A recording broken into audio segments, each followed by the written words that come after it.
இன்றைக்கு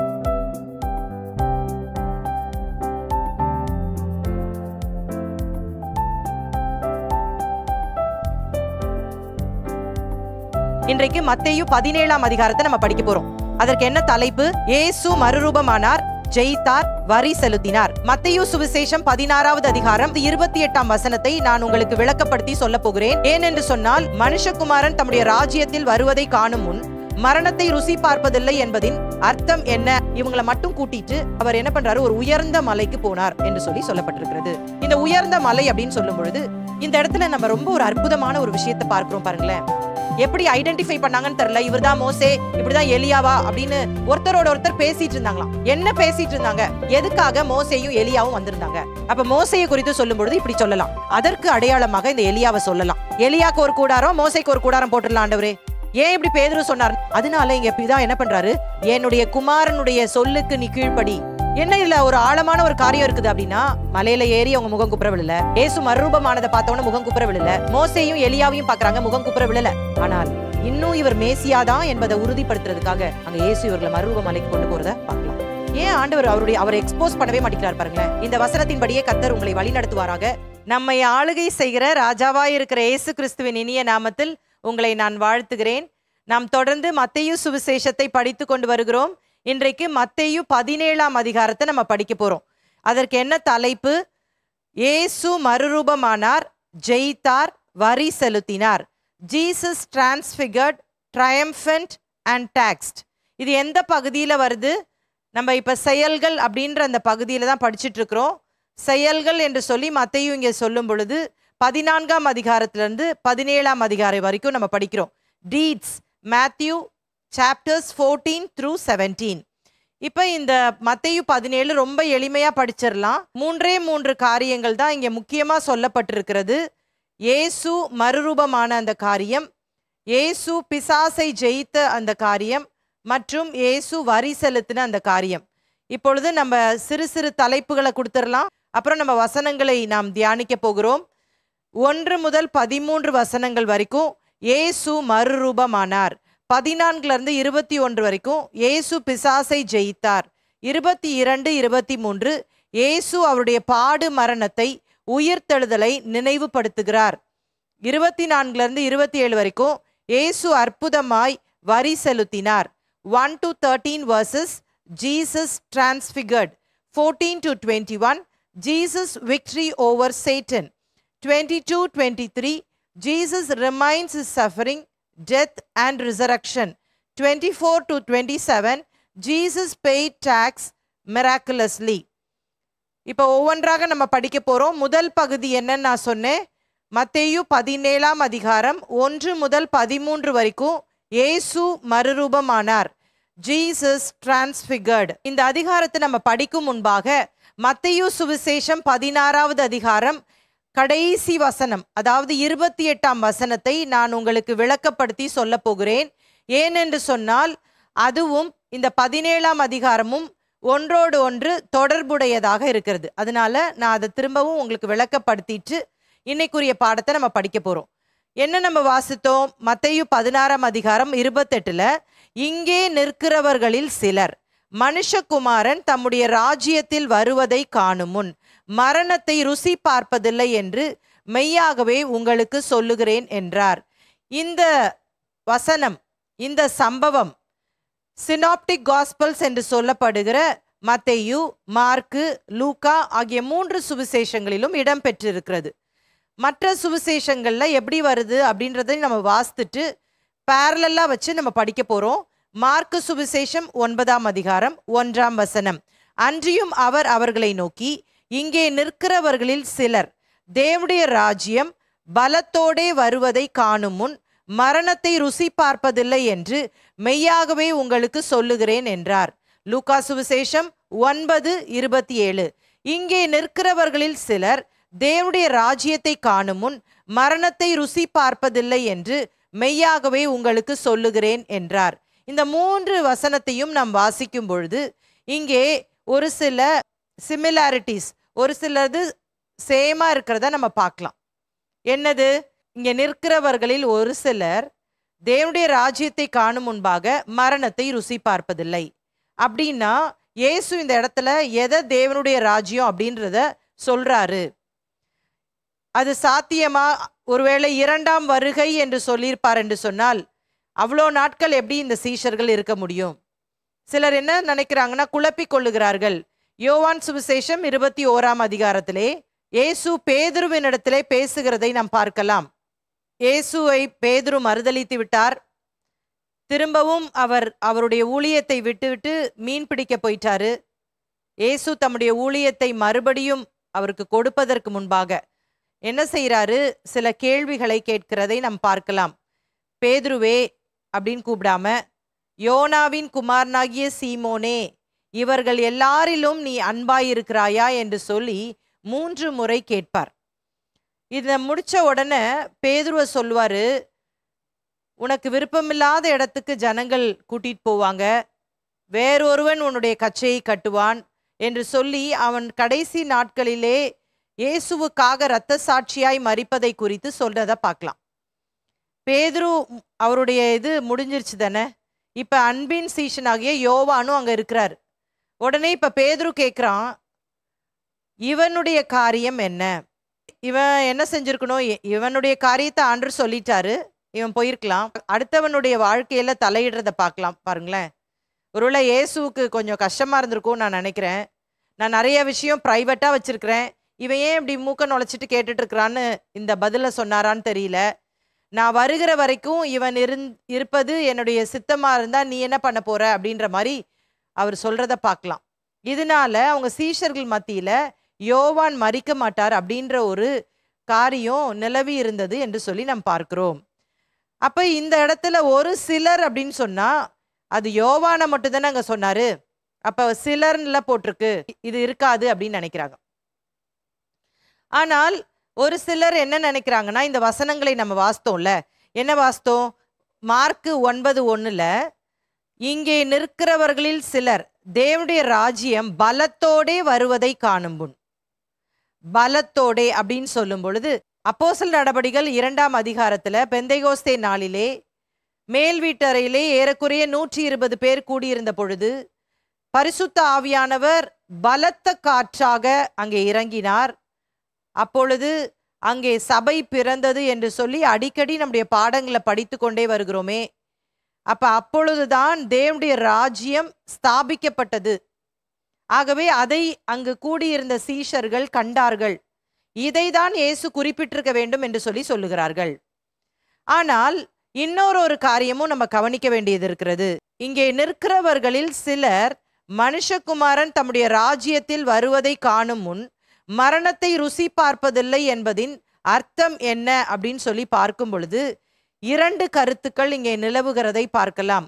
ஒன்று, நான் இப்பொழுது பேசிக்கொண்டிருந்த அந்த தேவனுடைய ராஜ்யம் அப்போஸ்தலர் 2ஆம் அதிகாரத்திலே ஸ்தாபிக்கப்பட்டது. ஏன்னா இயேசு கிறிஸ்து மரணம் அடைந்து மறுபடியும் உயிர்த்தெழுந்த பிற்பாடு பரிசுத்த ஆவியானவர் ஊற்றப்பட்டார். அப்பொழுதுதான் தேவனுடைய ராஜ்யம் இந்த பூமியிலே ஸ்தாபிக்கப்பட்டது. நீங்க இதை காண்பீர்கள் என்று சொல்லி தம்முடைய சீஷர்களுக்கு இயேசு சொன்னதாக ஒரு கருத்து நிலவுகிறது. 2வது கருத்து என்ன அப்படின்னு சொன்னா, இயேசு இந்த மறுரூபமானது, இப்ப நம்ம அதை தான் தியானிக்க போறோம். இன்னைக்குடைய பாடம் அதுதான். இயேசு மறுரூபமான அந்த சம்பவத்தை நாம் தியானிக்க போகிறோம். இதை தான் இயேசு குறிப்பிட்டிருக்கணும் அப்படின்னு சொல்லிட்டு சொல்றாங்க. ஏனென்று சொன்னால், இங்கே நிற்கிறவர்களில் சிலர் அப்படின்னு சொல்லி குறிப்பிட்டு ஆண்டவர் தொடர்ச்சியாக இந்த சம்பவம் சொல்லப்பட்டிருக்கிறபடினாலே ஆண்டவர் இதை தான் சொல்லியிருக்கணும் அப்படின்னு சொல்லிட்டு சிலர் கருதுகிறார்கள். இதற்கு முக்கியமான ஒரு காரணம் இருக்குது. என்ன அப்படின்னு சொன்னா, நான் சொன்ன மாதிரி இந்த சம்பவம் 3 அந்த இணையான சுவிசேஷங்களும் சினாப்டிக் காஸ்பல்ஸிலும் இடம்பெற்று இருக்கிறது. மத்தேயுல இருக்குது, மார்க்ல இருக்கு, லூக்கால இருக்கு. இந்த 3லையுமே இடம்பெற்றிருக்கும் பொழுது முதல்ல இந்த வசனம் இப்ப வாஸ்தவம்ல, இங்கே நிற்கிறவர்களில் சிலர் தேவனுடைய ராஜ்யத்தை காணும் முன் மரணத்தை ருசி பார்ப்பதில்லை அப்படின்னு சொல்லிட்டு எந்த சம்பவம் தொடருகிறது என்று சொன்னால், இயேசு மறுரூபமான அந்த சம்பவம் தொடருகிறது. இதனாலே என்ன கருதுகிறார்கள் என்று சொன்னால், இயேசு இதை தான் குறிப்பிட்டிருக்கணும். சிலர் அப்படின்னு சொல்லும் பொழுது இங்கே மறுரூப மலையில யோவான், பேதுரு, யாக்கோபு இவர்களை 3வரையும் கூட்டிக் கொண்டு தான் இயேசு அந்த மறுரூப மலைக்கு போய் மறுரூபமாகிறார். இதை தான் ஆண்டவர் குறிப்பிட்டிருக்கணும் அப்படின்னு சொல்லிட்டு ஆணித்தரமாக சொல்லுகிறார்கள். ராஜ்யம் அப்படின்னு சொல்லுகிற, கிங்டம் அப்படின்னு சொல்லுகிற அந்த வார்த்தை, தேவனுடைய ராஜ்யம் அப்படின்றதற்கு இன்னொரு அர்த்தமும் சொல்லப்பட்டிருக்கிறது. ராயல் ஸ்பிளண்டர், ராஜரீகமான அந்த மகிமை. அப்ப இயேசு இங்கே மறுரூபம் ஆகிறது என்பது இந்த காரியம்தான் என்று சொல்லி அவர்கள் உறுதி செய்கிறார்கள். அப்ப 2 காரணம் சொல்லப்படுகிறது. இங்கே நிற்கிறவர்களில் சிலர் மனுஷகுமாரன் தம்முடைய ராஜ்யத்தில் வருவதை காணும் முன் மரணத்தை ருசி பார்ப்பதில்லை என்பதின் அர்த்தம் என்ன அப்படின்னு சொல்லும் பொழுது, முதலாவது தேவனுடைய ராஜ்யம் அப்போஸ்தலர் 2 ஸ்தாபிக்கப்பட்டது, அது ஒரு வேளை இருக்கலாம். 2வது இயேசு மறுரூபமானதை இங்கே இயேசு சொல்லலாம். அதனால பேதுரு, யோவான், யாக்கோபு மூவரும் இருந்தாங்கல்ல, அதனால்தான் சிலர் மரணத்தை ருசி பார்ப்பதில்லை அப்படின்றத ஆண்டவர் சொல்றாரு. ஏன்னா இயேசுவை அவர்கள் இதுவரைக்கும் அந்த மாதிரி பார்த்ததே கிடையாது. அப்படிதானே? இயேசு அப்படி மகிமையானதை அவங்க பார்த்ததே கிடையாது. ஒரு கிளிம்ஸ் ஆண்டவர் காட்டினாரு. இயேசுவை சரீர ரீதியாக அவங்க பார்த்துருக்குறாங்க. ஆனா அவருடைய டெய்டி, அவருடைய தெய்வத்துவத்தை அவங்க ஒரு நாள் பார்த்ததே இல்லை. அதனால இதாதான் இருக்கும் அப்படின்னு சொல்லிட்டு சொல்றாங்க. ஸோ எதுவா இருந்தாலும் உங்களுக்கு எது சரியாக தோன்றுகிறதோ நீங்கள் அதை புரிந்து கொள்ளலாம். வாசிக்கலாம். மத்தேயு சுவிசேஷம் 17ஆம் அதிகாரம் 1ஆம் வசனம். 6 நாளைக்கு பின்பு இயேசு பேதுருவையும் யாக்கோபையும் அவருடைய சகோதரனாகிய யோவானையும் கூட்டிக் கொண்டு தனித்திருக்கும்படி உயர்ந்த மலையின் மேல் போய். இப்ப எங்க போறார் இயேசு? போன அதிகாரத்துல நம்ம ஏராளமான காரியங்களை இயேசு சொல்லி கொடுப்பதை பார்த்தோம். இப்ப என்ன பண்றாரு? 12 சீஷர்களை கூட்டிட்டு போல அவங்களெல்லாம் ஒரு இடத்துல விட்டுட்டு இவரோடு கூட அந்த இன்னர் சர்க்கிள்ல எப்பவுமே இவங்க 3 பேரும் இருப்பாங்க பாருங்களேன். அந்த பேதுரு, யோவான், யாக்கோபு, இவங்களை மட்டும் கூட்டிட்டு அவர் என்ன பண்றாரு? ஒரு உயர்ந்த மலைக்கு போனார் என்று சொல்லி சொல்லப்பட்டிருக்கிறது. இந்த உயர்ந்த மலை அப்படின்னு சொல்லும் பொழுது இதை வரலாற்று ஆசிரியர்கள், வேத பண்டிதர்கள் இந்த மலையின் பேர் தாபோர் என்று சொல்லி சொல்லுகிறார்கள். அதுதான் இதற்கு அருகாமையில இருக்கிறது என்று சொல்லி சொல்லப்பட்டிருக்கிறது. அப்ப நம்ம அதை எடுத்துக்கொள்ளலாம். அப்ப இந்த மலைக்கு அவங்கள கூட்டிட்டு போறார். இந்த இடத்துல நம்ம பார்க்கும் பொழுது 6 நாளைக்கு பின்பு என்று சொல்லி சொல்லப்பட்டிருக்கிறது. லூக்கா சுவிசேஷத்துல பார்க்கும் பொழுது 8 நாள் என்று சொல்லப்பட்டிருக்கு. அந்த நாள் பெரிய அளவுல நம்ம குழப்பிக்கொள்ள வேண்டாம்.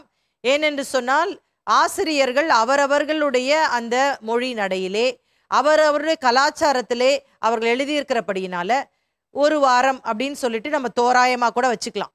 இயேசு சொல்லி, நீங்கள் சிலர் தேவனுடைய ராஜ்யத்தை காணும் முன் மரணத்தை ருசி பார்ப்பதில்லை என்று சொல்லி 1 வாரத்துக்குள்ள இந்த காரியம் நடந்ததாக நம்ம எடுத்துக்கொள்ளலாம்.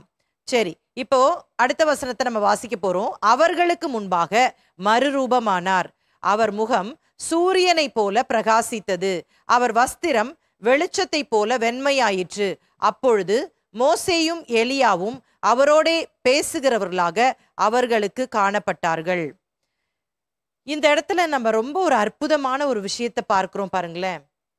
இயேசு எப்படி இந்த புத்தகத்திலே அறிமுகமானார்? அவர் யோசேப்பின் குமாரனாக, தாவீதின் குமாரனாக அறிமுகமானார்.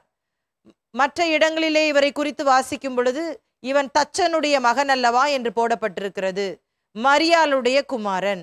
இன்னும் 30 ஆண்டுகள் வரைக்கும் அவர் மரியாளுக்கும் யோசேப்புக்கும் கீழ்ப்படிந்து நாசரேத் அப்படின்னு சொல்ற அந்த ஊரிலே அவர்களோடு கூட வசித்தார் என்று சொல்லி பார்க்கிறோம். ஆனால் 30 வயதிற்கு பிற்பாடு தன்னுடைய வீட்டை விட்டு, நாசரேத்தை விட்டு அவர் கலிலேயா பகுதிக்கு ஊழியத்தை துவங்குவதற்கு வருகிறார். முதலாவது 40 நாட்கள் இரவும் பகலும் உபவாசிக்கிறார். பின்பு சோதனைகளை சந்திக்கிறார். பின்பு பகிரங்கமாக மத்தேயு சுவிசேஷம் 4ஆம் அதிகாரம் 17ஆம் வசனத்திலே வாசிக்கும் பொழுது, அது முதல் இயேசு மனம் திரும்புங்கள், பரலோக ராஜ்யம் சமீபித்திருக்கிறது என்று சொல்லி பிரசங்கம் பண்ண தொடங்கினார். அப்பொழுது அவருடைய ஊழியம் துவங்கினது என்று சொல்லி நாம் பார்க்கிறோம். வடக்கு பகுதியிலெல்லாம் ஊழியம் செஞ்சிட்டாரு. 16ஆம் அதிகாரத்துக்கு வரும் பொழுது அப்படியே வடக்கு பகுதியிலிருந்து நகர்ந்து அவர் என்ன பண்றாரு? சபை என்ற காரியத்தை அவர் சொல்லுவதற்காக, தான் எதற்காக வந்தேன் என்பதை சொல்லுவதற்காக, தான் தான் மேசியா என்று ரிவீல் பண்ணுவதற்காக அவர் என்ன பண்றாரு? பிலிப்பு செசேரியா அப்படின்ற பட்டணத்திற்கு வந்து அதெல்லாம் வெளிப்படுத்திட்டாரு. இதுவரைக்கும் இயேசுவை இவர்கள் பார்த்த பார்வை எப்படி இருந்தது? மனுஷனாகிய இயேசுவை அவர்கள் பார்த்தார்கள். இதுவரைக்கும் அவர்கள் தெய்வமாகிய இயேசுவை பார்க்கல. அவரோடு கூட சாப்பிட்டாங்க, அவரோடு கூட தூங்கினாங்க, அவர் கூட நடந்து போனாங்க, நல்ல நெருக்கமாக பழகி இருப்பார்கள். ஆனால் திடீர் என்று சொல்லி வாங்கப்பா ஜோமனை போலான்னு கூட்டு போயிருப்பாருன்னு நான் நினைக்கிறேன்.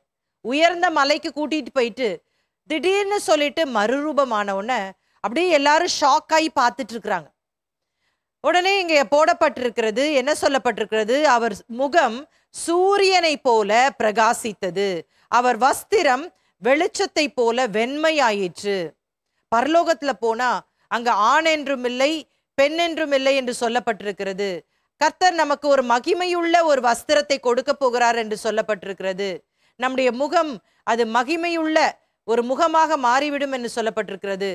அதற்கு ஒத்த காரியத்தை இந்த சீஷர்களுக்கு இயேசு காண்பிக்கிறார். நம்மளாம் இயேசுவை போல மாறப்போகிறோம். இந்த காரியத்தை இவங்க பார்த்த உடனே அப்படியே பயங்கரமா பிரமிச்சு பார்த்துட்டு இருக்கிறாங்க. என்ன பார்க்கறாங்க பாருங்களேன். 3ஆம் வசனத்தை மறுபடியும் வாசிக்கிறேன். அப்பொழுது மோசேயும் எலியாவும் அவரோட பேசுகிறவர்களாக அவர்களுக்கு காணப்பட்டார்கள். எப்படி ஐடென்டிஃபை பண்ணாங்கன்னு தெரியல. இவர்தான் மோசே, இப்படிதான் எலியாவா அப்படின்னு எப்படி கண்டுபிடிச்சாங்கன்னு தெரியல. ஆனா இவங்க கண்டுபிடிச்சிட்டாங்க. ஏன்னா பின்வரும் வசனங்களிலே பேதுரு தெளிவா சொல்றாரு, இவர் மோசே எலியான்ட்டு. அப்ப இவர் மோசே எலியா என்பதை அவர்கள் கண்டு கொள்ளும்படியான ஒரு சாயல்ல அவங்க இருந்திருக்கிறாங்க. இப்ப என்ன போட்டிருக்கு?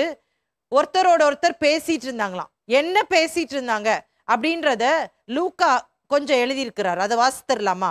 லூக்கா சுவிசேஷம் 9ஆம் அதிகாரம் 31ஆம் வசனம். அவர் எருசலேமிலே நிறைவேற்ற போகிற அவருடைய மரணத்தை குறித்து பேசி கொண்டிருந்தார்கள். அவர் என்ன பயணத்தை பண்ண போறாரு, என்ன ஜேர்னி பண்ண போறாரு அப்படிங்கிறத, அவர் பாடு மரணம் அடைய போகிறார், இந்த உலகத்திற்காக அவர் ஜீவனையே கொடுக்க போகிறார் அப்படின்ற டிஸ்கஷன் அந்த மறுரூப மலையிலே நடந்து கொண்டிருந்ததை நாம் பார்க்கலாம். மோசே அப்படின்னு சொல்லும் பொழுது இவர் 1400 ஆண்டுகளுக்கு முன்பாக வாழ்ந்த ஒரு மனிதர். எலியா அப்படின்னு சொல்லும் பொழுது 800 ஆண்டுகளுக்கு முன்பாக வாழ்ந்த ஒரு மனிதர்.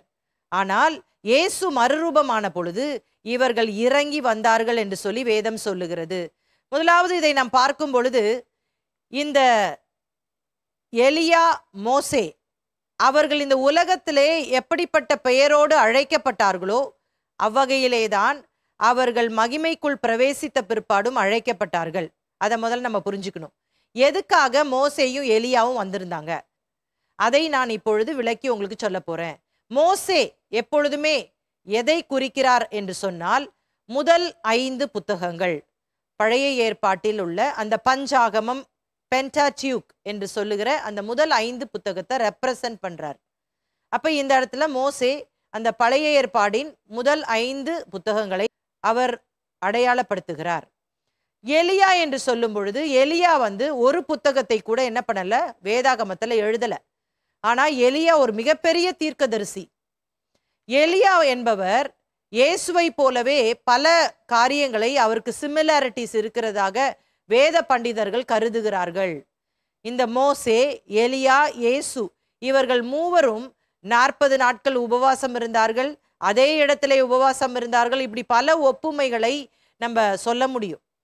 அப்ப எலியா என்பவர் ஒருவேளை அவர் புத்தகம் எழுதாத ஒரு பெரிய தீர்க்கதரிசியாக இருந்திருந்தாலும் இவர்தான் எஞ்சி இருக்கிற அந்த தீர்க்க தரிசன புத்தகங்களை ரெப்ரசன்ட் பண்றாரு. பழைய ஏற்பாடை புதிய ஏற்பாடு எப்படி சொல்லுகிறது? மோசேயும் தீர்க்க தரிசனங்களும் அப்படின்னு சொல்லுகிறது. அப்ப மோசேயும் எலியாவும் என்று சொல்லும் பொழுது முதல் 5 புத்தகம், மீதமுள்ள 5 புத்தகம், அப்ப முழு பழைய ஏற்பாட்டையும் ரெப்ரசன்ட் பண்ற மாதிரி இந்த மோசேயும் எலியாவும் அந்த மறுரூப மலையிலே இயேசுவோடு கூட பேசி கொண்டிருக்கிறார்கள். மோசேயை பார்க்கும் பொழுது இவருடைய மரணம் மற்ற எல்லா மனிதர்களுடைய மரணத்தை விட வித்தியாசமாக இருந்தது. மோசே மரணம் அடையும் முன்பாக தேவன் அவரை ஏறி இந்த மலைக்கு வான்னு சொல்லி கூப்பிடுறாரு. அங்கே அவன் மரிக்கிறான். அவருடைய சரீரத்தை அடக்கம் பண்ணுவதற்கு கூட இஸ்ரவேல் ஜனங்களை ஆண்டவர் விடவில்லை. தேவனே அவனுடைய சரீரத்தை அடக்கம் பண்ணினார் என்று சொல்லி வேதம் சொல்லுகிறது. மோசேயினுடைய மரணம் மற்ற எல்லா மரணத்தை விட வித்தியாசமாக இருந்துச்சு. எலியாவை பார்க்கும் பொழுது இவர் மரிக்காமல் உயிரோடு எடுத்து கொள்ளப்பட்டார். அப்ப மோசேயை குறித்து சொல்லும் பொழுது இப்படி சொல்லலாம், மோசே மரித்து மகிமைக்குள் பிரவேசிப்பவர்களுக்கு அடையாளம், represents the death of saints. எலியா மரிக்காமல் மகிமையை அனுபவிப்பதற்கு அடையாளம், ரெப்ரசன்ஸ் ராப்சர். மோசே அப்படின்னு சொல்லும் பொழுது அவர் மரணத்தை சந்தித்தார். அதுபோல இன்றைக்கு கிறிஸ்துவுக்குள் மரிக்கிறவர்களை நாம் எப்படி சொல்லுகிறோம்? மகிமைக்குள் பிரவேசித்தார்கள். மரணத்தை அவர்கள் அதன் மூலமாக மகிமைக்குள்ள போனாங்க. ஆனா ஒன்று சொல்லப்பட்டிருக்கிறது வேதத்திலே, இந்த மரணத்தை ருசி பார்க்காமலேயே தேவ தூதர்கள் அந்த எக்கால சத்தத்தை ஊதும் பொழுது இயேசு கிறிஸ்து மேகங்களுடனே கூட வந்து தம்முடைய சபையை சேர்த்து கொள்வார் என்று சொல்லப்பட்டிருக்கிறதே, அதை தான் நம் ரகசிய வருகை என்று அழைக்கிறோம், அந்த ராப்சர். அதற்கு அடையாளமாக இந்த எலியாவை சொல்லலாம். சரிங்களா? இப்ப 4ஆம் வசனத்தை நாம் வாசிப்போம். அப்பொழுது பேதுரு இயேசுவை நோக்கி, ஆண்டவரே, நாம் இங்கே இருக்கிறது நல்லது. உமக்கு சித்தமானால் இங்கே உமக்கு ஒரு கூடாரமும் மோசேக்கு ஒரு கூடாரமும் எலியாவுக்கு ஒரு கூடாரமாக 3 கூடாரங்களை போடுவோம் என்றான். டாபர்நாக்கிள்ஸ். இவங்க அடிக்கடி இந்த கூடார பண்டிகையை கொண்டாடி கொண்டாடி கூடாரம் போடுறது ரொம்ப இவங்களுக்கு பழக்கமான ஒன்று. ரொம்ப ஷாக் ஆகி இவங்க பார்த்துட்டு இருக்கிறாங்க. இப்ப பேதுரு என்ன சொல்றதுன்னே அவருக்கு தெரியல. அவர் என்ன சொல்றாரு? உமக்கு சித்தமானால் உங்களுக்கு ஒரு கூடாரம், எலியாக்கு ஒரு கூடாரம், மோசைக்கு ஒரு கூடாரம் போட்டுடலாம் ஆண்டவரே. ஏன் இப்படி பேதுரு சொன்னார்? ரீசன் என்ன சொல்லலான்னா, அவர் பயந்துருந்தார் ரொம்ப. அவருக்கு என்ன பேசுறாருன்னே தெரியல. இதை மார்க்கும் லூக்காவும் ரொம்ப அழகா சொல்லிட்டாங்க. அவங்க மார்க்கு 9:6 பாருங்களேன். அவர்கள் மிகவும் பயந்திருந்தபடியால் தான் பேசுகிறது இன்னதென்று அறியாமல் இப்படி சொன்னான். லூக்கா 9:33 அவ்விருவரும் அவரை விட்டு பிரிந்து போகையில் பேதுரு இயேசுவை நோக்கி, ஐயரே, நாம் இங்கே இருக்கிறது நல்லது. உமக்கு ஒரு கூடாரமும் மோசைக்கு ஒரு கூடாரமும் எலியாவுக்கு ஒரு கூடாரமாக 3 கூடாரங்களை போடுவோம் என்று தான் சொல்லுகிறது இன்னதென்று அறியாமல் சொன்னான். அவனுக்கே புரியல. அவன் ஷாக்ல ஏதோ வளர்றான்னு வச்சுக்கோங்களேன். அப்படியே ஷாக் ஆகி அவன் சொல்லிடுறான், இந்த மாதிரி இங்க ரொம்ப நல்லா இருக்குது, இந்த மகிமை பார்க்கறதுக்கு ரொம்ப பியூட்டிஃபுல்லா இருக்குது, இந்த பிரசனத்திலேயே அப்படியே இருந்துடலாம் ஆண்டவரே, கீழெல்லாம் போவேணாம், கீழே போட ஒரே தொந்தரவு, ஜனங்கள்லாம் வருவாங்க, நம்ம இங்கேயே இருந்துருவோம், இங்கேயே ஆளுக்கு ஒரு டென்ட்டை போட்டு உட்காந்துடலாம். அடுத்த வசனம் பார்ப்போம். மத்தேயு 17ஆம் அதிகாரம் 5ஆம் வசனம். அவன் பேசுகையில், இதோ ஒளியுள்ள ஒரு மேகம் அவர்கள் மேல் நிழலிட்டது. இவர் என்னுடைய நேசகுமாரன், இவரில் பிரியமாயிருக்கிறேன், இவருக்கு செவி கொடுங்கள் என்று அந்த மேகத்திலிருந்து ஒரு சத்தம் உண்டாயிற்று. இங்க தெளிவா மத்தேயு எழுதுறார் பாருங்களேன். பேதுரு பேசிட்டு இருக்கும் போதே இயேசு கிட்ட சொல்லிட்டு இருக்கிறாரு, இயேசுவே, கீழெல்லாம் போவேணாம், ஐயரே, இங்கேயே ஒரு கூடாரம் போட்டு உக்காந்துக்கலாம், எலியாக்கு ஒன்று, உங்களுக்கு ஒன்று, அப்புறம் மோசைக்கு ஒன்று போட்டுட்டு இங்கேயே செட்டில் ஆயிடலாம் அப்படின்னு பேசிட்டு இருக்கும் பொழுதே, ஆங்கிலத்தில் சொல்லணும்னா இன்டரப்ட்னு சொல்லலாம், குறுக்கிட்டு பிதா பேசுறாரு. இப்போ வானத்துல இருந்து ஒரு சத்தம் வருது. என்ன சொல்றாரு? இவர் என்னுடைய நேசகுமாரன், இவரில் நான் பிரியமாயிருக்கிறேன், இவருக்கு செவி கொடுங்கள். ஒவ்வொன்றா நம்ம பார்க்கலாம். இங்க பாருங்க, ஒளியுள்ள ஒரு மேகம் அவர்கள் மேல் நிழலிட்டது. பிதா டைரக்டா பேசினார்னா உயிரோட இருக்கவே முடியாது. அவ்வளோ வல்லமையுள்ள ஒரு வார்த்தை, பயங்கரமான வார்த்தைகள் வரும். எந்த மனிதனும் தேவனுக்கு முன்பாக நிற்கவே முடியாது. இந்த பிசிக்கல், இந்த பாடி வச்சு நம்ம யாருமே என்ன பண்ண முடியாது, தேவனுக்கு முன்பாக நிற்கவே முடியாது. மோசேயுடைய வாழ்க்கையை நாம் ஆராய்ந்து பார்க்கும் பொழுது, அந்த சீனாய் மலையிலே தேவன் பேசுகிற அந்த சத்தத்தை இஸ்ரவேல் ஜனங்கள் கேட்ட பொழுது அப்படியே நடுங்குனாங்க. மோசேட்ட ஓடி வராங்க, இனிமேல் தேவனை பேச சொல்லாதீங்க, நாங்க செத்து போயிருவோம், நீங்களே பேசிருங்க மோசே, நீங்க கேட்டு சொல்லுங்க, அது மாதிரி நான் கேட்டுறோம் அப்படின்னு சொல்றாங்க. அந்த இடத்துலயும் நம்ம பார்க்குறோம், ஒரு மேகம், கார் மேகம் அவர்களை மூடினது. இந்த இடத்துலையும் போடப்பட்டிருக்கிறது, ஒரு ஒளியுள்ள ஒரு மேகம் அவர்கள் மேல் நிழலிட்டது. ஏன்னா டைரக்டா என்ன பண்ண முடியாது, தேவனுடைய சத்தம் அவர்கள் மேல பட்டுச்சுன்னா அவங்க அப்படியே எரிஞ்சு போயிடுவாங்க, அவங்களால இருக்கவே முடியாது. வேதம் சொல்லுகிறது, என்னை கண்டவன் உயிரோடு இருந்ததில்லை. ஆனால் ஏனோ தெரியவில்லை, இன்றைக்கு கிறிஸ்தவ சமுதாயத்திலே அநேகர் என்ன சொல்றாங்கன்னா, நான் இயேசுவை முகமுகமாய் கண்டேன், பிதாவோடு பேசினேன் அப்படின்லாம் சொல்றாங்க. அது கண்டிப்பா வேதத்தின்படி பார்க்கும் பொழுது அது சாத்தியம் இல்லை என்று சொல்லிதான் நான் சொல்ல வேண்டும். ஏன்னா அவங்க உயிரோடையே என்ன பண்ண முடியாது, இருக்கவே முடியாது. அப்பனா அவங்க என்ன பார்த்துருப்பாங்க அப்படின்னா, ஒருவேளை தரிசனமா இருக்கலாம், இல்லாட்டா அவங்களுடைய சொப்பனமா இருக்கலாம் மே தவிர, அது டைரக்டா பிதா கூட அவங்க பேசியிருக்கவே முடியாது. ஏன்னா வேதம் தெளிவாக சொல்லுகிறது. அன்றைக்கு நம்மை விட பரிசுத்தவான்களாலே நிற்க முடியலனா இன்னைக்கு நீங்களும் நானும் எம்மாத்திரம்? சற்று யோசித்து பாருங்கள். அதனால இங்க பிதா என்ன பண்றாரு, ஒரு மேகத்தை கவர் மாதிரி போட்டு மூடிறாரு. மூடிட்டு தான் இந்த விஷயத்த சொல்றாரு. இந்த காரியம் ரொம்ப ஒரு அற்புதமானது பாருங்களேன். இதே ஒரு சத்தத்தை நம் மத்தேயு 3ஆம் அதிகாரத்திலே பார்த்தோம். அது என்ன? யோவான் ஸ்நானன் இயேசுவுக்கு ஞானஸ்தானம் கொடுத்த பிற்பாடு பரிசுத்த ஆவியானவர் புறாவை போல இறங்கினார். அப்பொழுது வானம் திறக்கப்பட்டது. பிதாவானவர் பேசத் தொடங்கினார். இவர் என்னுடைய நேசகுமாரன், இவரில் பிரியமாயிருக்கிறேன். My beloved son, I am well pleased with him. ஆனா இந்த இடத்துல ஒரு எக்ஸ்ட்ராவா ஒண்ணு போடப்பட்டிருக்கு பாருங்களேன். அதே விஷயம் தான் சொல்றாரு, இவருக்கு செவி கொடுங்கள். பேதுரு வாட்டுக்கு அவர் வாட்டுக்கு சொல்லிட்டு இருக்காரு. என்ன சொல்றாரு? இயேசுவே உமக்கு ஒரு கூடாரம், மோசைக்கு ஒரு கூடாரம், எலியாக்கு ஒரு கூடாரம் போட்டுடலாம் அப்படின்னு சொல்லிட்டு இருக்கும் போது, ஐயோ பேதுரு நிறுத்து நிறுத்து நிறுத்து, மோசே கூடயும் எலியா கூடயும் என்னுடைய நேசகுமாரனை ஒன்றா வச்சிராத, ஈக்குவலா வச்சிராத. என்னுடைய குமாரன் அவர் உயர்ந்தவர், அவருக்கு ஈடு இணை இந்த உலகத்துல யாரும் இல்லை. என்ன சொல்றார்? நீ மோசைய பத்தி கேட்காத, எலியாவை பத்தி அவங்க சொல்றதை கேட்காத, என்னுடைய குமாரனுடைய சொல்லுக்கு நீ கீழ்ப்படி. என்ன இதுல ஒரு ஆழமான ஒரு காரியம் இருக்குது அப்படின்னா, இனி வருகிற நாட்களிலே புதிய ஏற்பாடு என்று ஒன்று எழுதப்படும், புதிய உடன்படிக்கை ஏற்படுத்தப்படும். இந்த புதிய உடன்படிக்கைக்கு என்னுடைய குமாரன் தான் நாயகன். He is the center of the New Testament. அவர் என்ன சொல்லுகிறாரோ அதற்கு நீங்கள் செவி கொடுக்க வேண்டும். இல்லாவிட்டால் இப்படி சொல்லலாம், பைபிள்ல என்ன எழுதியிருக்கோ அதன்படி நீங்க கீழ்ப்படிங்க, அதுக்கு செவி கொடுங்க. அதை விட்டுட்டு தரிசனத்தை பார்த்த உடனே அங்கே கூடாரம் போட்டு உக்காந்துக்காதீங்க. தரிசனம் கிடைக்கும், சொப்பனம் வரும். சிலர் அதுலேயே தான் இருப்பாங்க. டெய்லி போய் காலையில ஆண்டுடைய சமூகத்துல உட்காந்துட்டு கண்ணை மூடிக்கிட்டு ஏதாவது தெரியுதான்னு பார்த்துட்டே இருப்பாங்க. இது தெரியுதா அது தெரியுதான்னு. இல்லை ஆட்டினா போய் கேட்பாங்க, என்னை குறிச்சு ஆண்டவர் ஏதாவது காட்டினாரா அவங்களுக்கு? இவர்களுடைய வேலையே சொப்பனம் காண்றது தான் வேலை. சொப்பனம் நிலைக்காதுப்பா. எது நிலைத்திருக்கும்?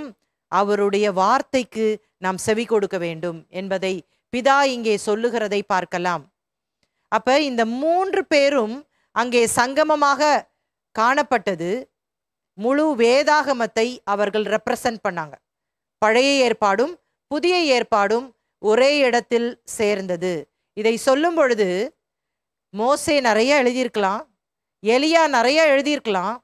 ஆனால் இப்பொழுது நான் புதிய உடன்படிக்கையை கொடுக்க போகிறேன், இதன்படிதான் நீங்கள் நடக்க வேண்டும், இதற்கு நீங்கள் செவி கொடுக்க வேண்டும். மனுஷகுமாரன் நியாயப்பிரமாணத்தை அழிக்கிறதுக்கு வரல, அதை நிறைவேற்றுவதற்காக தான் வந்திருக்கிறாரு அப்படின்றத இங்க சொல்றாரு பிதா.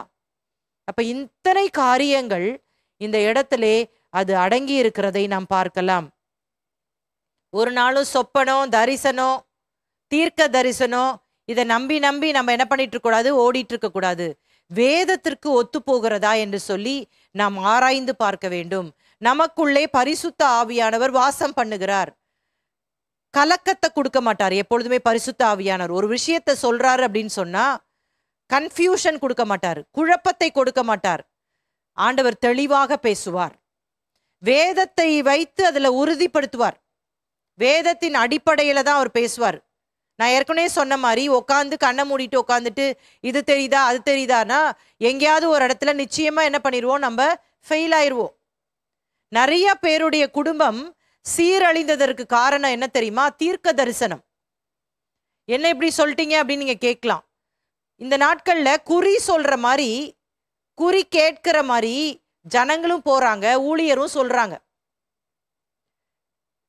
ஜனங்கள் போய் இந்த காரியத்திற்கு எனக்கு ஏதாவது சொல்லுங்கன்னு கேட்கும்பொழுது இந்த ஊழியக்காரங்களுக்கு வெளிப்பாடே கிடைக்காட்டாலும் இது மான பிரச்சனை அப்படின்னு சொல்லிட்டு அவங்களும் என்னத்தையாவது உளறி விட்டுறாங்க. எத்தனையோ திருமணங்களை நான் பார்க்கும் பொழுது இந்த ஊழியக்காரர் தான் எங்களுக்கு சொன்னாரு கல்யாணம் பண்ணிக்க, அதனால தான் நாங்கள் கல்யாணம் பண்ணிக்கிட்டோம், ஆனால் என் வாழ்க்கையில் எவ்வளோ கஷ்டங்கள் என்று சொல்லி ஊழியக்காரரை பழி சொல்லுகிற எத்தனையோ குடும்பங்கள் இருக்கிறார்கள். எத்தனையோ குடும்பங்கள் பிரிந்து போனதையும் நான் பார்த்திருக்கிறேன். இதற்கெல்லாம் என்ன காரணம் என்று சொன்னால், ஓவரா நம்ம என்ன பண்ணிட்டோம், மனுஷனுடைய வார்த்தைகளை ட்ரஸ்ட் பண்ணிட்டோம்.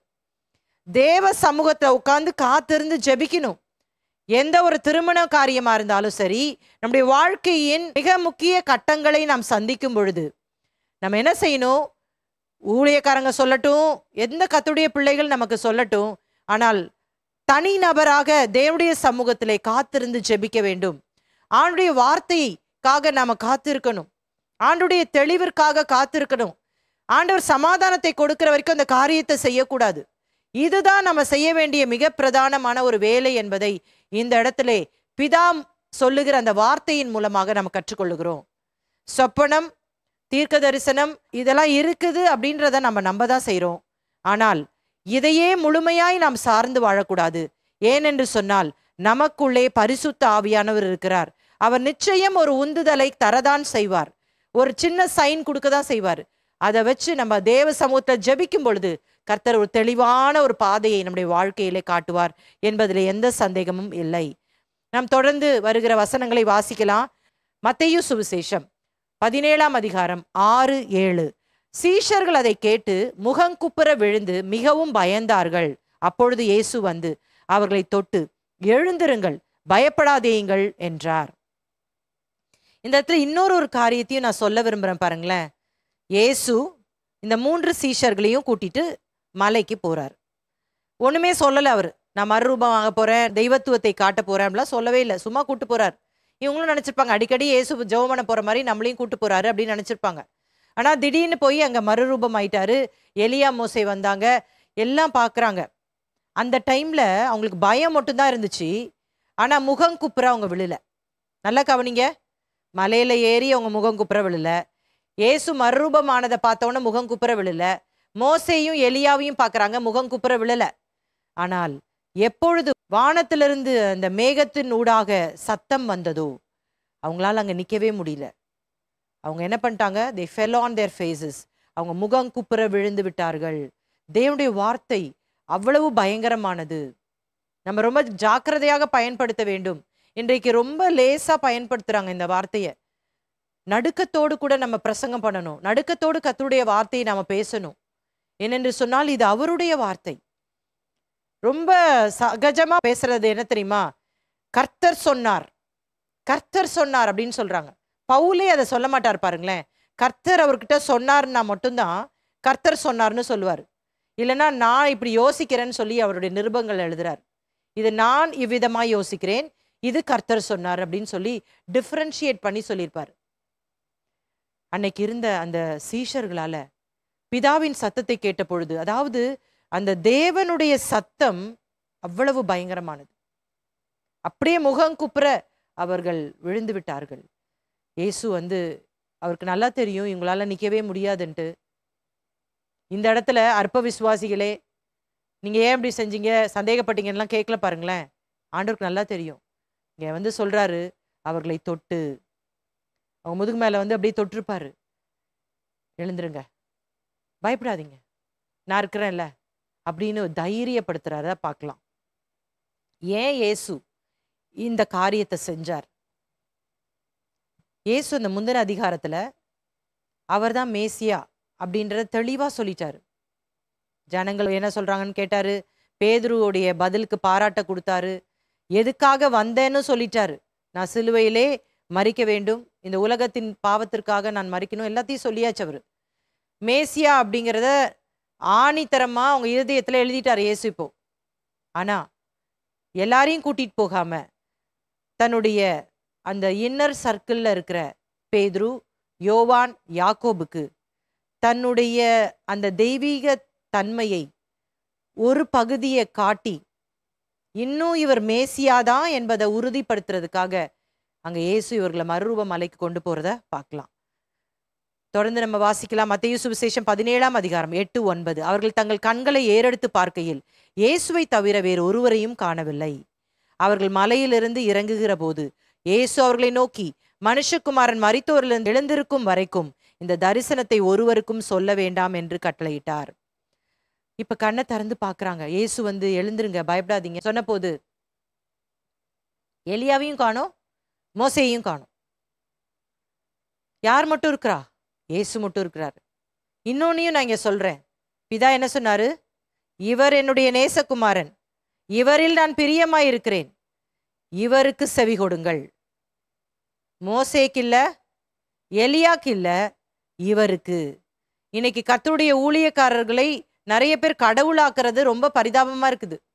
அவங்க கர்த்தருடைய ஊழியர்கள் தான், கர்த்தரிடத்திலிருந்து தூதை பெற்று கொடுப்பவர்கள் தான், அவர்களுக்கு சகல கனத்தையும் கொடுக்க வேண்டும், அதுல எந்த சந்தேகமும் இல்லை.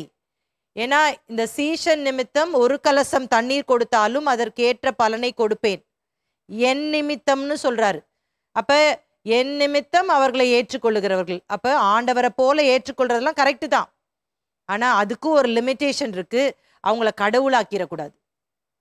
இங்க மறுபடியும் மறுபடியும் இந்த சம்பவம் நமக்கு அதை தான் வலியுறுத்துகிறது. இயேசுவை தவிர அங்க யாரும் இல்லை. இயேசு மட்டும்தான் நமக்கு முன்பாக நிற்க வேண்டும். எபிரேயர் 1:2 வசனத்தை மறக்கவே கூடாது. நீங்க தூக்கத்துல இருந்து எழுப்பி கேட்டாலும் நீங்க சொல்லிடணும். ஆகையால் மேகம் போன்ற திரளான சாட்சிகள் சூழ்ந்திருக்க பாரமான பாவமான யாவற்றையும் தள்ளிவிட்டு விசுவாசத்தை துவக்குகிறவரும் முடிக்கிறவருமாகிய இயேசுவை நோக்கி பொறுமையோடே ஓட கடவோம். விசுவாசத்தை விட்டுறக்கூடாது, இயேசுவை பார்க்கறத நிறுத்திடக்கூடாது. இயேசு தான் ஃபோக்கஸா இருக்கணும். Fix your ice upon Jesus. ஒரு ஊழியரை பார்த்தோ இல்லாவிட்டால் வேறொரு நபரை பார்த்தோ நம்முடைய கிறிஸ்தவ வாழ்க்கையை நாம் பிரயாணம் செய்தோம் என்று சொன்னால் ஒரு காலகட்டத்திலே அதில் விழுந்து விடுவோம். நிறைய பேர் பாருங்களேன், அந்த ஊழியக்காரர்கள் மேலே எந்த பிரச்சனையுமே இருக்காது. நீங்கள் வேணால் நல்லா யோசித்து பாருங்க, ஒருவேளை நீங்கள் கூட அந்த அனுபவத்துக்குள்ளே போயிருக்கலாம். அந்த ஊழியரை இவங்களே கடவுளாக நினச்சிக்குவாங்க. அவங்கள ஓவராக முகஸ்துதி பண்ணுவாங்க, அவங்கள ஓவராக புகழ்வாங்க, அவங்க தான் அவங்களுக்கு கடவுள் மாதிரி நினைப்பாங்க.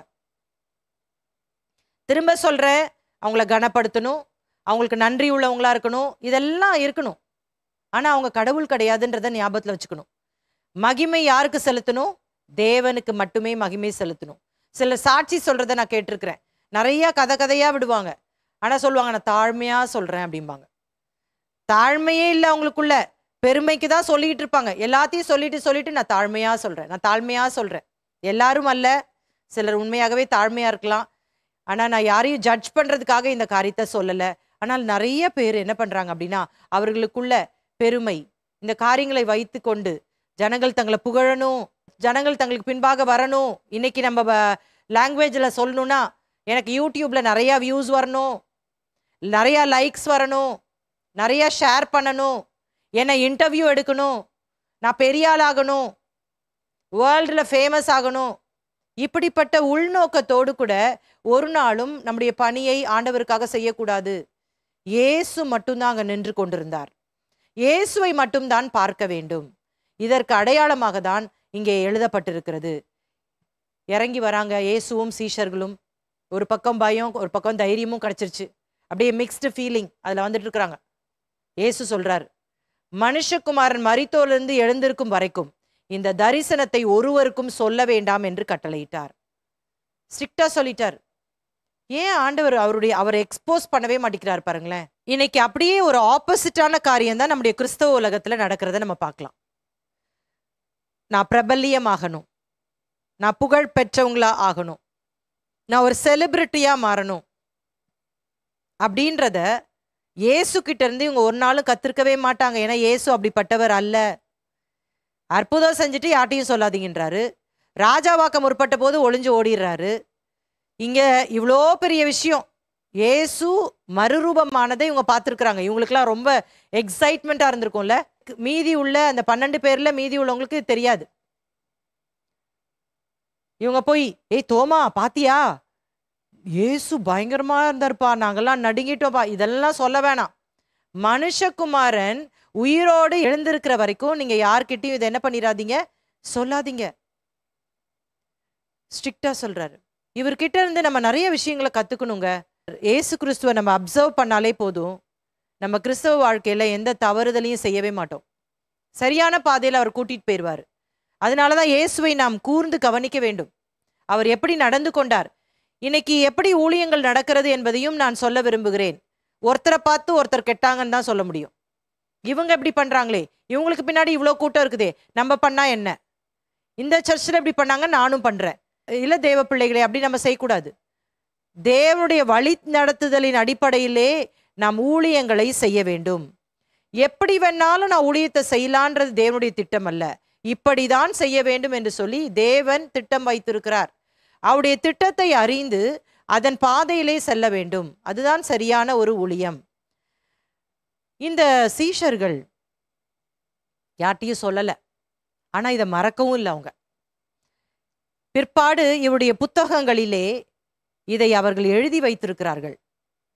முதல்ல யோவான் சுவிசேஷம் 1:14 வாசிக்கிறேன் பாருங்களேன். அந்த வார்த்தை மாம்சமாகி கிருபையினாலும் சத்தியத்தினாலும் நிறைந்தவராய் நமக்குள்ளே வாசம் பண்ணினார். அவருடைய மகிமையை கண்டோம். அது பிதாவுக்கு ஒரே பேரானவருடைய மகிமைக்கு ஏற்ற மகிமையாகவே இருந்தது. இதை தான் எழுதுறாங்க யோவான். இயேசுவின் மகிமையை நான் பார்த்தேன். அது எப்படி இருந்துச்சுன்னா பிதாவுக்கு ஒத்ததாக இருந்தது.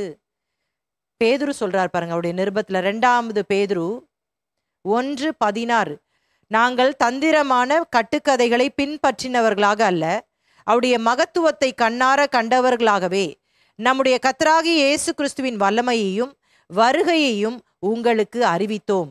17, இவர் என்னுடைய நேசகுமாரன், இவரிடத்தில் பிரியமாயிருக்கிறேன் என்று சொல்லுகிற சத்தம் உன்னதமான மகிமையிலிருந்து அவருக்கு உண்டாகி பிதாவாகிய தேவனால் அவர் கனத்தையும் மகிமையும் பெற்றபோது அவரோடே கூட நாங்கள் பரிசுத்த பர்வதத்தில் இருக்கையில் வானத்திலிருந்து பிறந்த அந்த சத்தத்தை கேட்டோம். பேதுருவும் யோவானும் தான் நிருபம் எழுதுறாங்க. யாக்கோபு நிருபம் எழுதல. இந்த அப்போஸ்தலன் யாக்கோபு இல்லை இந்த நிருபம், சரிங்களா? அது ஞாபகம் வச்சுக்கணும். அந்த சீஷனாகிய யாக்கோபு எந்த ஒரு நிருபத்தையும் எழுதல. நம்ம பைபிள்ல இருக்கிற யாக்கோபு இயேசுவினுடைய சொந்த சகோதரன் தான் எழுதியிருக்கிறாரு. இவங்க 3 பேரும் பார்த்தாங்க. புத்தகம் எழுதினது யோவானும் பேதுருவும். அவங்க 2 பேருமே குறிப்பிட்டிருக்கிறாங்க பாருங்களேன், அந்த மகிமையை நாங்கள் பார்த்தோம் என்று சொல்லி. அவங்களால மறக்கவே முடியல, அவ்வளோ பயங்கரமான ஒரு விஷயத்தை அவங்க பார்த்தாங்க. அடுத்த வசனத்தை வாசிப்போம். மத்தேயு சுவிசேஷம் 17:10-11.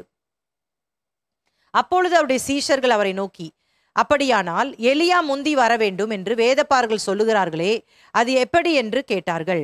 இயேசு அவர்களுக்கு பிரதியுத்தரமாக, எலியா முந்தி வந்து எல்லாவற்றையும் சீர்படுத்துவது மெய்தான். இப்ப இவங்களுக்கு ஒரு கன்ஃபியூஷன் ஆயிடுச்சு. பைபிள்ல போட்டிருக்கே மேசியா வர்றதுக்கு முன்னால எலியா எல்லா காரியங்களையும் செய்யணும்னு போட்டிருக்கே அப்படின்னு சொல்லிட்டு இவங்க எதை சொல்றாங்க அப்படின்னா, மல்கியா 4:5 தான் சொல்றாங்க. இங்க என்ன போட்டிருக்கு?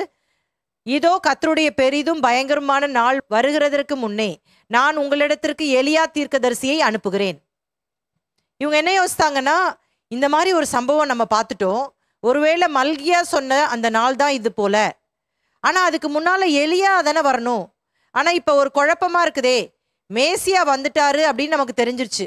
ஏன்னா முந்தின அதிகாரங்கள்ல இயேசு சொல்லிட்டாரு தெளிவா. ஆனா பிற்பாடு இப்ப எலியா இந்த மறுரூப மலையில நிக்கிறாரு. எலியா ஃபர்ஸ்ட்ல வந்திருக்கணும், ஆர்டர் மாறிடுச்சே அப்படின்றது தான் இவங்களுடைய கேள்வி இங்க.